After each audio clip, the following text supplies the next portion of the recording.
السلام عليكم شباب، شلونكم؟ شلون صحتكم؟ كما وعدناكم اي شيء جديد نوفي لكم ان شاء الله. نبدا حلقتنا بالصلاة على محمد وآل محمد. طبعا من زمان انقطاع عن المقاطع الطويلة، واليوم رجعنا لكم مقطع او فيديو جديد مع الزبرة العراقي او الفناجيس العراقي. شلونكم؟ شلون صحتكم؟ طبعا جبنا طيور جدد، طير المذبوح هذا جبناه، وجبنا تشاوة. هذول هم تشاوة هنا، هذول تشاوة، طير تشاوة هذا جبناه، والحمد لله هسه قاعدين طبعا. وهذول البلابل والحمام الملكي. وعندكم هنا طبعا الفناجس الحلوات ومرتبات. هاي هنا اليوم الوجبة مالتنا هي الخبز اليوم طبعا فقط.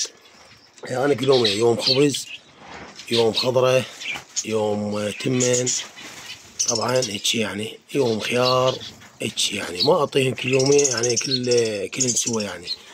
ويوم شو اسمه طين اعطيهن يعني وجبات صغيرة. فاليوم يعني تقريبا صار اسبوع ما اعطيهن خبز.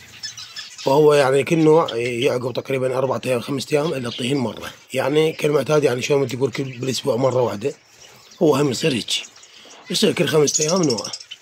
مسوي لهم جدول طبعا يعني، جدول حلو مرتب موجود، ورقة وقلم يعني لازم تخليه على مود شنو ما يطير يصير من الأكلة. شوف هذا الخبز تقريبا صار هذا اليوم السادس أو الخامس، تقريبا الخامس. هي إنه ما مطين أنا.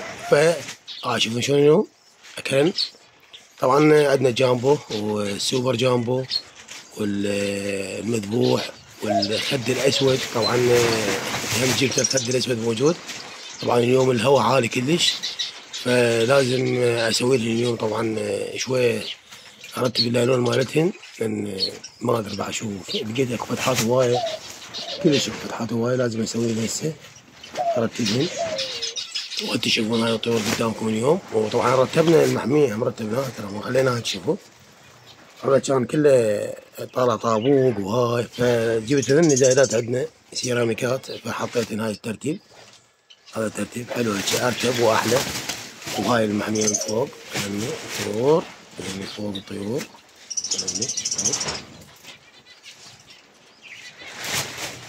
طبعا عندي هم خاتلات شوية، طبعا عندي طيور خاتلات كلش. طبعا ما ادري ليش شنو الختل مالتهن ما ادري.